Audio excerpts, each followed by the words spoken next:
Hi everyone, my name Sandeep Kumar Nagvanshi. Welcome back to my channel Sandeep study centre.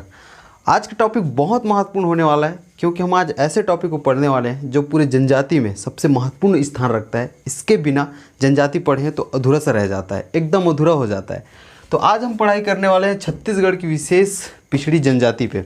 जनजाति तो आपने सुनी थी, ये विशेष पिछड़ी जनजाति क्या होती है इसको भी आज देख लेंगे।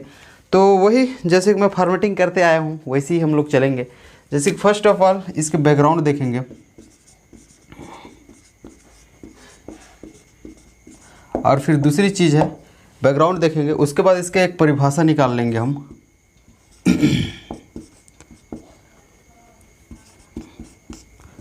और तीसरी चीज़ वो 7 जो जनजाति निकल के आएंगे जिन्हें विशेष पिछड़ी जनजाति कहा जाता है उनके नाम देखेंगे, और फिर 1 बाय 1 उसके डिस्क्रिप्टिव जो स्टडी पे चलेंगे। तो बैकग्राउंड मतलब इसका मतलब यही है कि ये विशेष पिछड़ी जनजाति निकलती कैसी है, क्यों इसका मतलब इसको विशेष रूप से पिछड़ी जनजाति कहा जाता है। इसके नाम में ही नाम से ही स्पष्ट हो जाता है कि बहुत विकास की दृष्टि से सबसे पिछड़ी हुई है। सबसे पहले विशेष पिछड़ी जनजाति को छोड़ दो, एक चीज़ देखो जनजाति होती क्या है। हम लोग इसके बारे में बात तो कर लिए हैं, लेकिन एक और बता रहा हूँ। इस संविधान की एक आर्टिकल है 342, इसके तहत सूचीबद्ध किए गए आदिवासी समूह, याद रखेंगे 342 आर्टिकल के अंतर्गत आदिवासी समूह को सूचीबद्ध किया गया है और इनकी संख्या 532 है। ये 532 आदिवासी समूह को जनजाति कहा गया है। पॉइंट नंबर 1, ये पॉइंट नंबर 1 है। दूसरा चीज़ है संविधान में जनजाति से संबंधित कोई परिभाषा नहीं दी गई है। ठीक है, हम लोग इसके बावजूद आपको मतलब पिछले क्लास में फर्स्ट क्लास में इवन हमने इसकी परिभाषा भी दे दी है, इसके एग्ज़ाम क्या बोलते हैं उसकी विशेषताएं भी दे दी है। लेकिन आज बता रहा हूँ संविधान में ऐसी कोई भी परिभाषा नहीं दी गई है, वो खुद से बनाया गया है। ठीक है, तो पहला चीज़ यही है कि जनजाति जो है 342 ये अपना अनुच्छेद है, इसके तहत जो सूचीबद्ध है आदिवासी समूह 532 है, उनको कहा जाता है। और उसके बाद संविधान में इसकी कोई परिभाषा नहीं दी गई है, फिर भी हमने परिभाषा निकाली क्योंकि निकाल के हमने बनाई है, और वही भी सही है, वही सही है, उसी को लिखना है। तो यहाँ तक तो आपको समझ में आ गया है। अब देखिए 532 जो आदिवासी समूह है जिसे हम जनजाति कह रहे हैं, ये ऑलरेडी पिछड़े हुए हैं, तभी इसको निकाला गया है। फिर भी देखा गया कि 532 में से जितने लोग हैं उनमें से कुछ को योजना का लाभ नहीं मिल रहा है। जैसे सरकार इसके लिए योजना बनाएगी, कार्यक्रम करेगी, मतलब इसके लिए कार्यक्रम, नीति, पॉलिसी सब कुछ बनाएंगे, लेकिन उन योजनाओं का, उन नीतियों का और इन योजनाओं का लाभ जो है इन तक पहुंच तो रहा है, लेकिन कुछ समूह तक नहीं पहुंच रहा है। उन्हीं समूह को छांटा गया, निकाला गया, कुछ मापदंड रखे गए, उसके आधार पर निकाला गया और उन्हीं समूह को विशेष पिछड़ी जनजाति में रखा गया। क्योंकि इनमें से भी 75 ऐसे समूह निकल के आए भारत भर में 75, 532 में से 75 ऐसे समूह निकल के आए जो कि योजना का, नीतियों का लाभ नहीं ले रहे थे। तो ये भारत की बात हो गई। इनमें से 5 अपने छत्तीसगढ़ के थे, इनमें से 5 अपने छत्तीसगढ़ के थे। इसलिए कहा जाता है कि भारत सरकार ने छत्तीसगढ़ के 5 आदिवासी समूह को यानी कि जनजाति को विशेष पिछड़ी जनजाति का दर्जा दिया है। तो ये रही इसके बैकग्राउंड की बात। अब मैं कुछ और आपको बताता हूँ इसके अतिरिक्त। ये तो 5 की बात हुई, लेकिन छत्तीसगढ़ सरकार ने 2 ऐसे और जनजाति को कहा कि नहीं, ये भी विकास की दृष्टि से सबसे पीछे हैं। तो भारत सरकार द्वारा 5 आदिवासी समूह या फिर जनजातियों को कहा गया कि विशेष पिछड़ी जनजाति है छत्तीसगढ़ के लिए। ठीक है, इसके अतिरिक्त छत्तीसगढ़ सरकार ने कहा कि नहीं, 2 ऐसे और जनजाति हैं जो कि उनको विकास की मुख्य धारा में लाना अभी बाकी है, बहुत पिछड़े हैं, पृथक्करण का शिकार हो चुके हैं। तो वो 2 चीज़ थे, पंडो और भुंजिया। ठीक रहेगा। अब ये 5 थे, इसको नोट करेंगे। सबसे पहले पहाड़ी कोरवा, पहाड़ी कोरवा के बाद दूसरा लिखेंगे कमार, तीसरा लिखेंगे अबुझ माड़िया, और वहीं पे चौथा बैगा की बात करेंगे, और 5वां बिरहोर की बात करेंगे। तो मैंने क्या कहा, भारत सरकार द्वारा छत्तीसगढ़ के 5 जनजातियों को विशेष पिछड़ी जनजाति का दर्जा दिया गया है। फर्स्ट पहाड़ी कोरवा, सेकंड कमार, तीसरा अबूझमाड़िया और चौथा बैगा और पांचवा बिरहोर। तो वही छत्तीसगढ़ सरकार ने यह निर्णय लिया कि दो ऐसे जनजातियाँ पंडो और भुंजिया, ये भी मुख्य धारा से अलग हैं, यानी कि विकास की मुख्य धारा से अलग हैं, और इनको राज्य सरकार के द्वारा घोषित किया गया 2002 और 3 में। थोड़ा स्पीड जाना पड़ रहा है क्योंकि हमको 1 बाय 1 पढ़ना भी है, तो ये इसको बार बार आप पीछे जाके और देखेंगे, समझ नहीं आने से बार बार जाना, आराम से देखना तो समझ आ जाएगा। तो ये तो रही इस प्रकार, ये दो हो गए छत्तीसगढ़ के लिए, और ये फिर भारत सरकार द्वारा 5 हो गया। तो ये दोनों मिला के अब छत्तीसगढ़ में कितने विशेष पिछड़ी जनजाति हो गए? 7। तो छत्तीसगढ़ की विशेष पिछड़ी जनजातियों की संख्या कितनी है? 7 है। इस प्रकार 7 होते हैं, 5 केंद्र सरकार के द्वारा और फिर आपका 2 हो गया राज्य सरकार के द्वारा। ठीक है, तो यहाँ तक एकदम क्लियर है। अब इसके हम डेफिनेशंस पे चलते हैं। बैकग्राउंड हो गया है, इसके डेफिनेशंस पे चलते हैं। तो इस प्रकार विशेष पिछड़ी जनजाति, इसकी डेफिनेशंस क्या होगी? ये भी लिखी नहीं है, हमको ही बनाना होता है। तो भौगोलिक रूप से बोल सकते हो, भौगोलिक रूप से, आर्थिक रूप से, स्वास्थ्यगत, या फिर उसको आप बोल सकते हो सभी दृष्टि से पिछड़ेपन का शिकार हो चुके हैं, पृथक्करण का शिकार हो चुके हैं, और इनकी साक्षरता दर अत्यंत कम, और इनकी जनसंख्या स्थिर है या फिर घट रही है, उन्हें ही अन्य पिछड़ा या अन्य पिछड़ा नहीं, छत्तीसगढ़ की विशेष पिछड़ी जनजाति कहा जाता है। ये इनकी डेफिनेशंस हो जाएगी, इसको सुन के आप लिखेंगे। ये खुद के द्वारा बनाया जाता है, कहीं लिखा नहीं हुआ है। ठीक, तो ये चीज़ हो गया। 2 चीज़ आपने पढ़ लिया है, एक बैकग्राउंड क्या है और दूसरा चीज़ है आपकी परिभाषा क्या है। ठीक, अब ये 7 नाम हमने बताया है। पहला चीज़ कहा था पहाड़ी कोरवा, दूसरा मैंने कहा था कमार, तीसरा अबूझमाड़िया, चौथा बैगा और 5वां बिरहोर। तो वही 2 पंडो और भुंजिया की बात करी थी। तो उनमें से अब फर्स्ट हम चलते हैं। ये पूरा हो गया है आपका।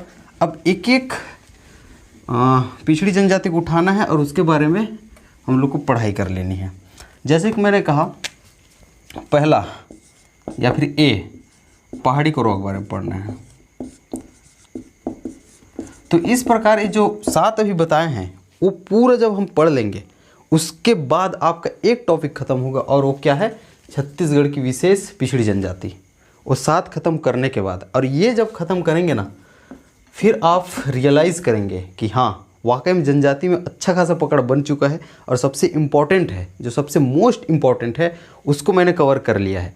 इसलिए ये बहुत इसको पढ़ना ही है। इसको छोड़ना मतलब आप समझ जाओ फिर आप परीक्षा की मुख्य धारा से अलग हो रहे हो, जैसे कि जनजातियाँ विकास मुख्य धारा से हो रही थी।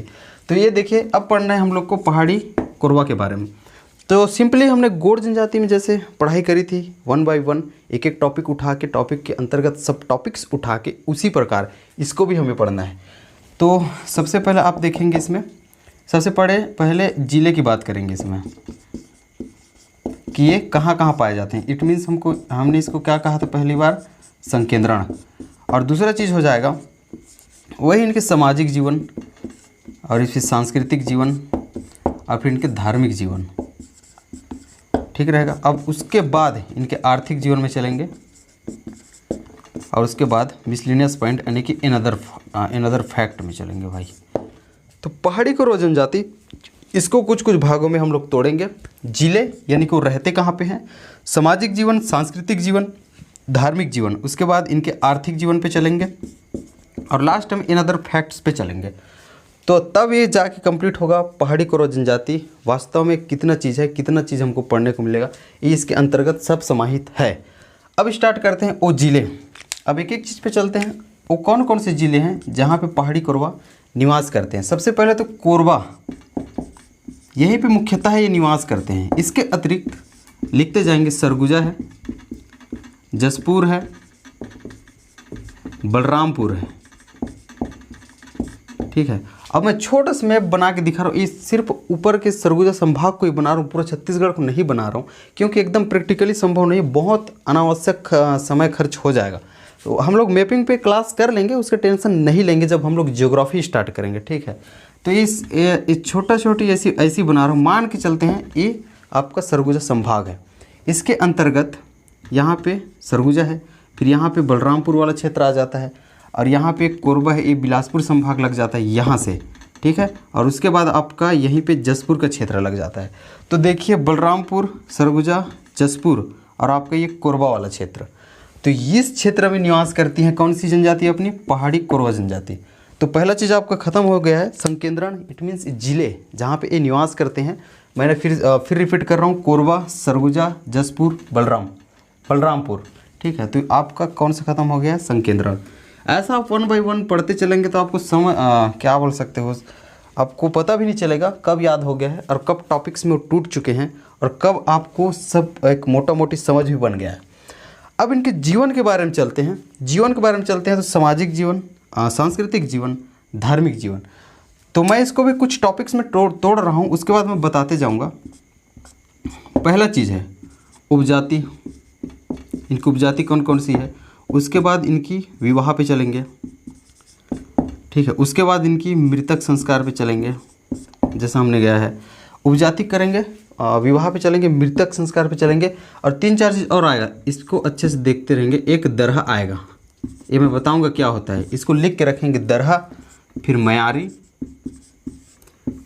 कुंभा, इसकी हम बात करेंगे बस। दरहा, मयारी, कुंभा, इसको मैं बताऊंगा क्या चीज़ है।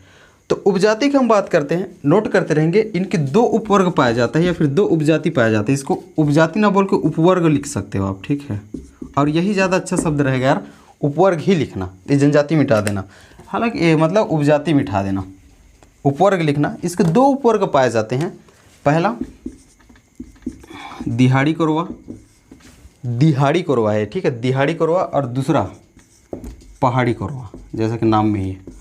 तो दिहाड़ी कोरवा, पहाड़ी कोरवा, नाम से ही स्पष्ट है। पहाड़ी कोरवा यानी कि पहाड़ों में निवास करते हैं, एक पहाड़ से दूसरे पहाड़ में निवास करते हैं। जब अपने फूड के लिए, यानी कि उसको बोल सकते हो खाद्य पदार्थ की संग्रहण यहाँ करते हैं, उसके बाद यहाँ निवास करते हैं, वैसे ही करते करते दूसरे पहाड़ में निवास करते हैं, इसलिए इन्हें क्या कहा जाता है? पहाड़ी कोरवा कहा जाता है। दूसरी चीज़ है दिहाड़ी कोरवा, इसको मैं थोड़ा एक्सप्लेन करना चाहूँगा। ये डीह से बना है और डीह का अर्थ होता है गाँव। अब इसका मतलब क्या हुआ? अतः गांव में निवास करने वाले कोरवा जनजाति दिहाड़ी कोरवा कहलाए और ये पहाड़ी से उच्च होंगे ही होंगे। ये दूसरा लाइन हो गया। पहली लाइन, एक गांव में निवास करते हैं। डी का अर्थ होता है गांव, अतः एक गांव में निवास करने वाले हैं, इन्हीं को दिहाड़ी कोरवा कहा जाता है। और ये पहाड़ी कोरवा से उच्च होते हैं क्योंकि गाँव में ये स्थायी घर बना के निवास करते हैं। यहाँ तक एकदम समझ आया? तो ये एक फंडा आपका क्लियर होता है उपवर्ग वाला। समाज और सांस्कृतिक धार्मिक जीवन के अंतर्गत मैं पूरा कर रहा हूँ, नीचे और जाएंगे, अभी पॉइंट है। तो एक चीज़ खत्म होता है, कौन सा? उपवर्ग वाला। और ये मैं उम्मीद करूंगा यार कि आपको अच्छे से समझ में आ गया है। तो आगे आप अच्छे से नोट्स बनाते रहेंगे और इसको पढ़ेंगे, बार बार समझ आ जाएगा। विवाह की बात करते हैं। एक यहाँ पे एक चीज़ समझाना चाहूँगा तो अच्छा समझ में आएगा, क्योंकि उसको समझना बहुत ज़्यादा ज़रूरी है। वधू मूल्य, अब आपको बहुत अलग अलग सुनने को मिलेगा। वधू मूल्य ये होते क्या है? सबसे इम्पॉर्टेंट चीज़ है, जब इनमें विवाह होती है तो फिर लड़का पक्ष के द्वारा लड़की पक्ष को कुछ चावल हो गया, दाल हो गया और कुछ रुपए हो गए। चावल, दाल, हल्दी, तेल भी होता है उसमें और कुछ रुपए होता है। ये लड़की पक्ष को देना होता है, उसे क्या बोला जाता है? वधू मूल्य। ये वधू मूल्य नाम से ही स्पष्ट हो रहा है कि ये है क्या चीज़। तो आपको समझ में आ गया। इसको वर पक्ष बोलते हैं, इनफैक्ट लड़का पक्ष बोल दिया था।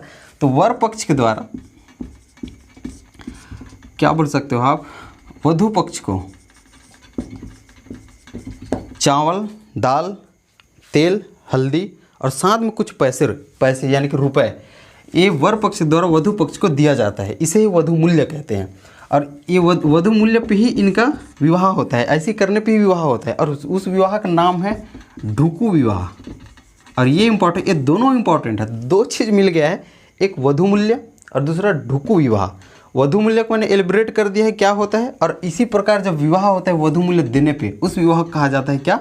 ढुकू विवाह। और ये जानते हो, ये एक प्रकार का हट विवाह है, जिद विवाह है, ये भी है। ये हम लोग विवाह वाला, ये बहुत रोचक चीज़ है।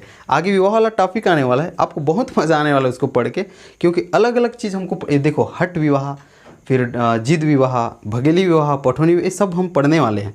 तो एक प्रकार का हट विवाह है, जिद विवाह है, ये लिख के रखेंगे। तो ये विवाह संबंधी इनका हो चुका है।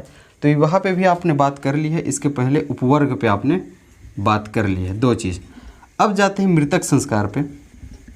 विवाह में कुछ और होगा तो लास्ट में फैक्ट में जोड़ दूंगा। मृतक संस्कार में ये आपको याद रखना है। इसमें दो चीज़ याद रखना है। ये मृतक संस्कार के अंतर्गत दो सब टॉपिक्स निकल के आएंगे। पहला का नाम है नवाधावी और दूसरा का नाम है कुमारी भात।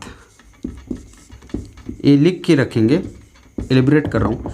नवाधावी होता क्या है, इनमें जब मृत्यु हो जाती है तो इन लोग का शोक मनाने का जो कार्य होता है, शोक मनाने का कार्यक्रम 10 दिन तक करते हैं, यानी कि 10 दिन तक शोक मनाते हैं। किसी भी इंसान की मृत्यु होती है पहाड़ी कोरवा जनजाति में तो शोक मनाने का कार्य 10 दिन तक किया जाता है, जिसे क्या कहते हैं, ये 10 डेज हैं, इसको लिखना नवाधावी कहते हैं। बहुत इंपॉर्टेंट है, मैं एकदम से लिख नहीं पाऊँगा, जो बोल रहा हूँ उसको लिखिए और यही काम आने वाला है। और दूसरी चीज़ है कुमारी भात, ये भी मृत्यु संबंधित है। अब कुमारी भात से ही पता चल जा रहा है ये मृत्यु भोज एक संस्कार होती है। तो आपका कौन सा भी खत्म हो गया, मृतक संस्कार। 3 चीज़ एकदम रिमाइंड करते रहेंगे। पहली चीज़ कौन सा खत्म कर लिया है हमने, उपवर्ग। दूसरा चीज़ कौन सा खत्म कर लिया है यहाँ पे, विवाह। और तीसरा मृतक संस्कार। तो ये खत्म हो गया। अब आगे जाते हैं, दरहा क्या होती है और फिर मयारी क्या होते हैं, कुंभा क्या होती है, ये जो मैंने लिखा है। तो इसको मैं ऊपर ही लिख दूँ, नीचे हो गया तो मेरा पढ़ाने में आसानी होगी और आपको पढ़ने समझने में भी आसानी होगी। तो पहला चीज़ मैंने कहा है दरहा, ये बहुत भयानक चीज़ है यार। दरहा पहाड़ी कोरवा जनजाति के जो बच्चे होते हैं, स्पेशली लड़के, जब 5 साल के हो जाते हैं तो उनके हाथ में 16 निशान किए जाते हैं। 10 से लेकर 16 निशान किया जाता है आग से जलाकर, तो उसे ही दरहा कहते हैं। ठीक है, तो ये आप लिखेंगे, लड़के जब 5 ईयर के हो जाते हैं, यानी कि 5 ईयर के हो जाते हैं, तो उनके हाथ में 10 से 16 निशान आग से जलाकर किया जाता है, उसे ही दरहा कहते हैं। उसके बाद मयारी, ये दरहा एकदम समझ में आ गया। अब ऐसे ही सुनने को मिलेगा जनजाति क्या करोगे, संस्कृति है। ठीक है, दूसरा है आपका मयारी। आपने पंचायत तो सुना होगा गांव में, तो प्रत्येक जनजाति की अलग अलग पंचायत होती है, अलग अलग परंपरागत जाति पंचायत होती है और अलग अलग जो भी जनजाति हैं उनके अपनी पंचायतों के अलग अलग नाम होते हैं। उसी प्रकार पंचायत भी हम लोग पढ़ेंगे, तो उसी प्रकार जो पहाड़ी कोरवा है इसके अलग पंचायत है। पहली चीज़ अलग पंचायत है और इसका अलग नाम होगा, तो उस पंचायत का नाम ही मयारी है। ठीक है, अब इसको लिख पाओगे सुन के। तो मयारी क्या है आपको समझ में आ गया, इनके पंचायत का नाम है। परंपरागत जाति पंचायत होती है हर जनजाति में, यानी कि विशेष पीढ़ी जनजाति रहे कोई भी जाति रहे। और ये पहाड़ी कोरवा की भी ऐसी है परंपरागत जाति पंचायत, उसका नाम क्या है, मयारी। तो 2 चीज़ ये भी खत्म हो गया है। अब तीसरी चीज़ हम जाएँ तो कुंभा लिखे थे यहाँ पे कुंभा, ये जब प्रसव के दौरान अलग से एक झोपड़ी बनाया जाता है, पत्तों से निर्मित, ये पत्तों से ही निर्मित की जाती है, झोपड़ी बनाया जाता है, उसी का नाम कुंभा है। उतना इम्पोर्टेंट नहीं है, इसको आप स्किप कर सकते हो। तो दरहा पे बात कर ली है, मयारी हो गया है और कुंभा की बात कर ली है। तो इस प्रकार सामाजिक सांस्कृतिक धार्मिक जीवन के अंतर्गत इतना खत्म हो गया। हालांकि धार्मिक जीवन यहाँ तक अभी नहीं हुआ है, आगे आने वाला है, लेकिन मैं तीनों को जोड़ा हूँ तो टॉपिक इसलिए आपको एक साथ लिखाया हूँ। ठीक है, अभी तक तो सामाजिक जीवन पे चल रहे हैं और सांस्कृतिक जीवन पे ही चल रहे हैं। ऐसा ना बोलना, इंसान लिखवा दिया है सामाजिक सांस्कृतिक और धार्मिक, और ये धार्मिक की बात करें, धार्मिक ये वाला नहीं है, इनका देवता के बारे में बात करेंगे, वो धार्मिक हो जाएगा, क्योंकि इसके साथ ही मैं जोड़ रहा हूँ, इसलिए लिखा हूँ टॉपिक को, ये याद रखेंगे। ठीक है, एक एक चीज़ क्लियर होगा, क्लियर करते जाएंगे। कोई भी प्रॉब्लम हो आप कमेंट बॉक्स में कमेंट कीजिए, कोई भी क्वेश्चन हो इससे रिलेटेड, अलग अलग नहीं पूछेंगे आप, तभी मेरे को आंसर करने में आसानी होगी। तो इससे रिलेटेड जो भी आपके मन में क्वेश्चन होगा कमेंट बॉक्स में लिखेंगे, मैं उसका आंसर देने का यथासंभव प्रयास करूँगा यार। ठीक है, तो अब हम आगे चलते हैं। तो ये हो गई मयारी कुंभा की बात। अब इनके त्योहारों पे चलते हैं, वो बड़ा इंटरेस्टिंग चीज़ है। तो त्यौहार देखेंगे, यहाँ तक एकदम क्लियर जो फॉर्मेट किया था, उसके आगे त्योहारों पे बात करेंगे और इनके त्यौहार कुछ अलग अलग नाम है वो आप देखेंगे। त्यौहार में देखेंगे पहला चीज़, दूसरा चीज़, तीसरा चीज़, चौथा चीज़। पहला बीज बोहनी है, इसको आप लिखते रहेंगे, पहला बीज बोहनी है और ढेरसा है एक। ठीक है, अब नवाखानी है, लिखते रहेंगे बीज बोहनी, ढेरसा, नवाखानी, कोरा, और 5वां हम पढ़ेंगे सिंगरी। मैं इसको फिर लिखवा रहा हूँ आपको। इनके त्यौहार, हम 5 त्योहारों पे बात करेंगे, जो कि एक टॉपिक है त्यौहार। आपको पूछा जा सकता है मेंस में, ये त्यौहार के बारे में, त्योहारों का नाम ही पूछा जा सकता है। पहाड़ी कोरवा जनजाति में मनाए जाने वाले 5 त्योहारों के नाम बताइए, तो ये 5 बताना पड़ेगा। और फिर एक भी यहाँ से उठा लेगा ढेरसा, क्वेश्चन ऐसी बनेगा, ये ढेरसा जो त्यौहार है 21 जनजाति में मनाया जाता है, और जनजाति का नाम रहेगा पहाड़ी कोरवा, कमार, बैगा, बिरहोर। तो आंसर करके क्या होगे जी, पहाड़ी कोरवा। तो ऐसे क्वेश्चन बनाने भी सीखना है। मैं चाहता हूँ 2-3 जनजाति खत्म कर लेते हैं अपन, उसके बाद एक क्वेश्चन वाला एक वीडियो डाल सकते हैं, या फिर किसी भी थ्रू हम लोग क्वेश्चन को भी लेके आएंगे, ठीक है। तो ये बीज बोहनी, ये फसल यानी कि बुआई से पहले, जब हम बुआई करते हैं उसके पहले मनाया जाने वाला त्यौहार है, जिसे क्या कहते हैं, बीज बोहनी। पहला चीज़ है बुआई से पहले मनाया जाने वाला त्यौहार बीज बोहनी है। दूसरा चीज़ है ढेरसा, इस सरसों लिखेंगे, सरसों इसमें लिखेंगे, आप लिख लीजिएगा। ढेरसा ऐसा त्यौहार है जो सरसों और दाल की फसल पकने पर मनाया जाता है, या फिर इसके फसल कटने पर या फिर पकने पर, दोनों लिख सकते हो आप। सरसों या फिर दाल के फसल कटने पर मनाया जाने वाला त्यौहार ढेरसा कहलाता है। और दूसरा चीज़ है नवाखानी। नवाखानी तो नई फसल का त्यौहार होती है, तो नई फसल का त्यौहार नवाखानी कहलाता है। और उसके बाद कोरा, कोरा होता है आपका, ये इंपॉर्टेंट हो जाता है यहाँ पे, कुटकी जो आपने सुना है, और फिर गोंदली, ये प्याज को बोलते हैं, कुटकी और गोंदली, ये प्याज को बोला जाता है गोंदली, ठीक है। तो कुटकी और गोंदली फसल के कटने पर ये त्यौहार मनाया जाता है, जिसे कोरा कहते हैं। तो 2 चीज़ें यहाँ पे सरसों और दाल कहा था, आप लिखेंगे एक एक चीज़, कोई मिस नहीं करेंगे। इसको देख के ना लिखें, थोड़ा आवाज़ सुने और यहाँ पे टर्म को देखते जाएं क्या क्या लिखा गया है। तो सबसे पहले मैंने ढेरसा और कोरा में एक अंतर बता देता हूँ। ढेरसा ऐसा त्यौहार है, ढेरसा है ये, यार ये स्पेलिंग गलत हो गया, मैं बता रहा हूँ, ढेसरा हो गया थोड़ा सा, 1 मिनट रुकिए, ठीक है। ये ढेरसा है, ढेरसा ऐसा त्यौहार है जो सरसों और दाल के फसल कटने पर मनाया जाता है। तो वहीं पे कोरा की बात करिए, जो कुटकी और गोंदली के फसल कटने पर ये त्यौहार मनाया जाता है। तो ढेरसा और कोरा में कंफ्यूज नहीं होंगे। नवाखानी नई फसल का त्यौहार है। और उसके बाद ये बीज बोहनी, बीज बोने से यानी कि बुआई से पहले मनाया जाने वाला त्यौहार है। एक इनका सबसे महत्वपूर्ण त्यौहार है सिंगरी, जो कि लास्ट में लिखा हूँ ना, इसको स्टार लगाना, सिंगरी लिखा हूँ। ये महत्वपूर्ण त्यौहार है जो 5 महीने में एक बार मनाई जाती है, और इसको मैं क्रॉस चेक करके बताऊंगा, 5 महीने या फिर 5 साल है, ठीक। तो यहाँ तक हो गया है आपका पहाड़ी कोरवा जनजाति के बारे में। सामाजिक और सांस्कृतिक जीवन यही खत्म होता है। इसके बाद धार्मिक में चलेंगे, लेकिन इसी एक ही हेडिंग में आप लिखेंगे। तो अब हम धार्मिक में चलते हैं। तो धार्मिक जीवन में हम लोग देवताओं की बात करते हैं, और देवता की बात करते हैं, उनमें से प्रमुख देवता कौन है या फिर देवी कौन है उनका, और उसके बाद उसके अतिरिक्त और कौन कौन से देवताओं को उन लोग मानते हैं, इसके बारे में बात किया जाता है। तो ये स्पेशली धार्मिक में है। अब धार्मिक की स्पेशली बात करो, ये समाज और सांस्कृतिक जीवन अब तक हुआ है, अब तक जितना पढ़े हैं, इसको चलो आप अलग भी लिख सकते हो या फिर एक में भी लिख सकते हो। तो धार्मिक जीवन के अंतर्गत एक धर्म है, एक कौन से धर्म है, तो सबसे पहले याद रखना, ये इन हिंदू धर्म को मानते हैं। पहली चीज़ तो यही है, हिंदू धर्म को मानते हैं, ठीक। दूसरी चीज़ है इनके बारे में, इनकी प्रमुख देवी है, देवता नहीं है फिलहाल, प्रमुख देवी है, उसे खुड़िया रानी कहते हैं। इसके बारे में बताऊंगा तो उतना ही कम है, इतने बार पूछा गया है एग्ज़ाम में, बार बार पूछा गया है, न जाने कितने बार पूछा गया, मुझे भी याद नहीं है। क्योंकि कहीं भी देखो, किसी भी एग्ज़ाम में देखो उठा के, तो 1-2 साल में आपको एक क्वेश्चन देखने को मिलेगा ही मिलेगा, खुड़िया रानी। तो इनकी प्रमुख देवी है खुड़िया रानी। इसके अतिरिक्त ये गोड़िया देव, लिखते जाएंगे, गोड़िया देव की भी पूजा करते हैं। गोड़िया देव पशुधन के देवता माने जाते हैं, ठीक। तो 2 चीज़ हो गया, हिंदू धर्म को मानते हैं, और दूसरी चीज़ है प्रमुख देवी खुड़िया रानी है। तीसरी चीज़ है गोड़िया देव पशुधन के देवता होते हैं, यानी कि इनके पशुधन होती है, उनके देवता को गोड़िया देव कहा जाता है। तो इस प्रकार आपका धार्मिक जीवन भी खत्म होता है। तो देखिए, आपने सामाजिक जीवन खत्म कर लिया है, सांस्कृतिक जीवन खत्म कर लिया है, धार्मिक जीवन खत्म कर लिया है।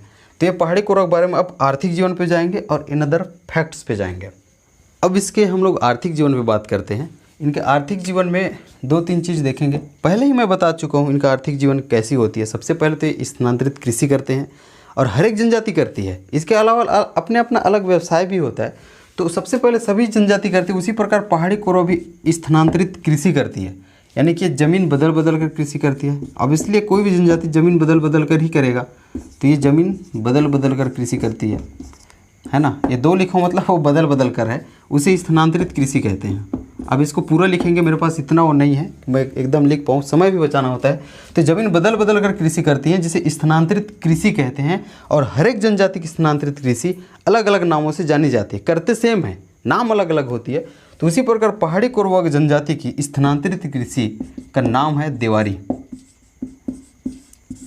ये हो गया। जैसे कि हमने पिछले बार गोंड में बात करी थी, जहाँ पे माड़िया और अबुझ माड़िया अलग अलग हम लोग को जनजाति मिला था, उपजातियाँ उनकी जो स्थानांतरित कृषि करने वाली थी, जहाँ पे धारिया और फिर पेद्दा की बात करी थी। ठीक है, तो उसी प्रकार देखेंगे यहाँ पे पहाड़ी कोरवा जमीन बदल बदल कृषि करते हैं, स्थानांतरित कृषि कहलाती है। रिवाइज करा रहा हूँ, और उसको क्या कहते हैं, देवारी कहते हैं, और यही इंपॉर्टेंट है, ये डायरेक्ट पूछ सकते हैं, स्टार लगा लेंगे।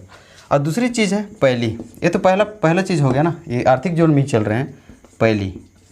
तो ये पहले इनका नाप तोल प्रणाली होती है, जैसे कि किलोग्राम या फिर बाट वाट का प्रयोग अपने साइड करते हैं, वैसे पहाड़ी कोरवा जनजाति में पहली का प्रयोग किया जाता है। एक चोल लकड़ी का बना होता है, आप लिखेंगे लकड़ी का बना होता है, और इसका मैक्सिमम कैपेसिटी 850 ग्राम होती है। ठीक, यहाँ तक एकदम इसमें ज़्यादा समझाने वाली चीज़ नहीं थी। तो ये इनका आर्थिक जीवन होता है। इसके अतिरिक्त ये मजदूरी का कार्य भी करते हैं, इसको भी आप ऐड कर सकते हो। हालांकि पूछेगा सिर्फ देवारी और फिर पहली में, ये दो चीज़ें, दोनों में स्टार लगा लेना, देवारी और पहली आर्थिक जीवन के अंतर्गत।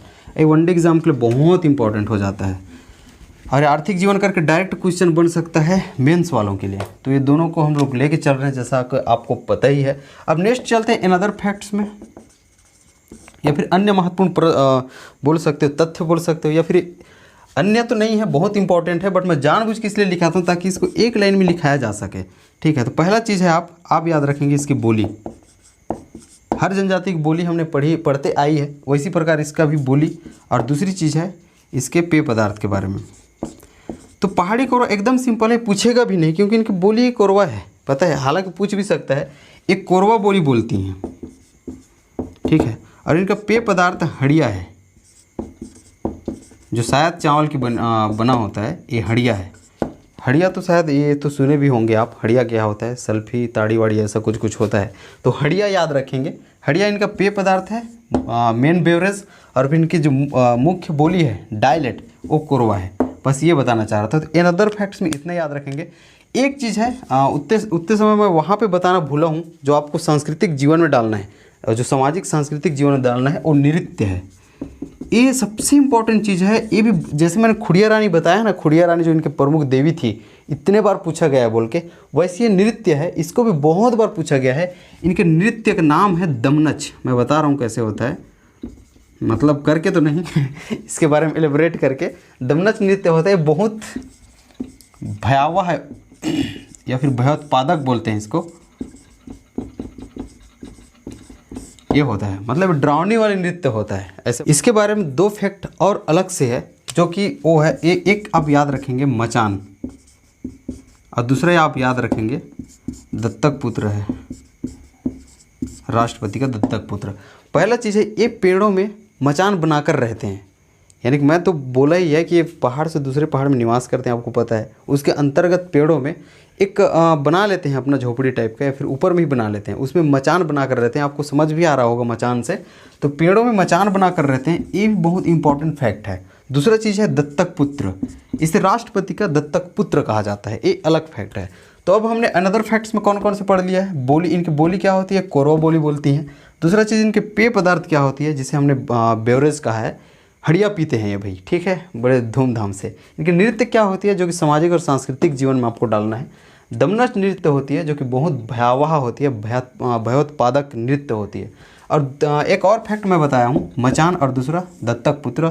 पेड़ में मचान बनाकर रहते हैं, और दत्तक पुत्र राष्ट्रपति के दत्तक पुत्र कहलाते हैं।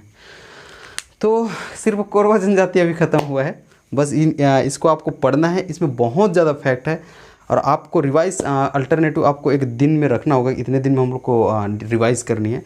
तो आई होप ये वीडियो आपको बहुत पसंद आएगी, ऐसा उम्मीद मैं बार बार करता हूँ। प्लीज़ कमेंट करके बताओ कौन कौन से आपको कमी रह गई है इससे रिलेटेड, और फिर लाइक करके मनोबल बढ़ाइए और बताइए कि आपको कितना समझ में आ रहा है।